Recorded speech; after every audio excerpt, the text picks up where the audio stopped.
Alright guys, since I didn't have any help, there's no videos on YouTube on how to do this. I'm going to show you how I replace the CV axles on this thing. So obviously this is the Can-Am Outlander 850 XT. So there's a lot of videos out there on how to do like Renegades and stuff like that. I'm pretty sure it's pretty similar. These are both two brand new CV axles. It was kind of a pain, and I'll tell you why in a little bit, but right now I'm doing the brakes on this thing, so I'm doing a whole different kind of maintenance, but I'm obviously not going to pull everything back off and then put everything back on. That doesn't make any sense. So I'm just going to show you what I took off and the process. So obviously you're going to take your four nuts off your tires, take your tires off. You're going to take this cap off. You can literally just get like a flathead screwdriver, put it in there, pop this cap off. There's going to be a 27 millimeter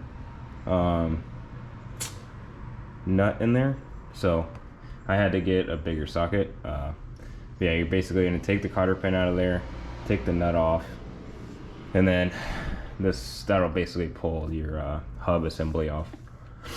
After that, it's pretty simple. It's just a pain.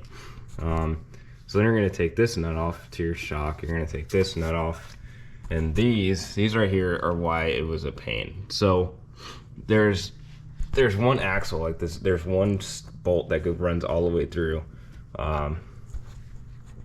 the arms. So basically, the problem is that these nuts, so there's nuts on both ends. So there's a nut on this side, and there is a nut right here. And it's obvious. Obviously, this is your brake line. So what happens is when you try to loosen this nut right here, the other one's gonna spin too. So you have to get something on the other side or another person to hold that nut from spinning, and then basically you pull that rod out and then pull these arms off. You have to pull these arms off, or the CV axle will not come out. You can get it out of this side, and I'll tell you about that in a minute, but it will not come out of this side if you do not take this arm off. So again, obviously take the tire off, take this cap off, take the cotter pin out of the nut. It's kind of self-explanatory, and then take the nut off, and then that'll free up this end of the CV axle. Then you're gonna take this bolt out, and then kind of free this up a little bit. And then you're gonna take that nut off and the other nut on the other side, and you're gonna slide that rod out. It's kind of a pain to get that rod back in if you don't have two people. One person to hold up this arm, another person to hold up the other one, and then slide it in without damaging that rod. I basically just had to make a stand and do it myself. This whole project I had to do on my own. So I was like kind of trial and error trying to figure it out.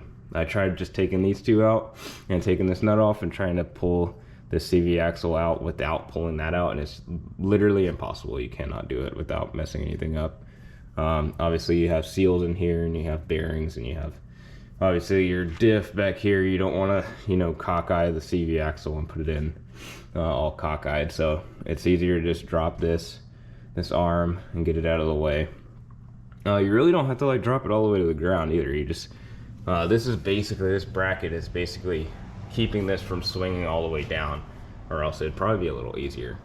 But all like the newer models and stuff, they actually have a single rod that goes through that don't have both of these. Like there's a bolt on one end and then a nut on the other, so you could literally just do it by yourself. But this one has two nuts and they both spin at the same time, so that's kind of sucks. All right, so to take this off, basically this just pulls out. It has like kind of a snap ring kind of deal on the inside. You literally, like what I did, I tied a strap around here, or wrapped a strap around, tied a knot, and you basically just yank on this thing and it'll pop out of socket basically. And then that's pretty much it. And then when you go to put it back in, you line the actual arm up and you just push it in and you'll hear it click, and that's it. And then you have the new ones installed. Put everything back on, and then you're good to go. But again, I'll go through it again.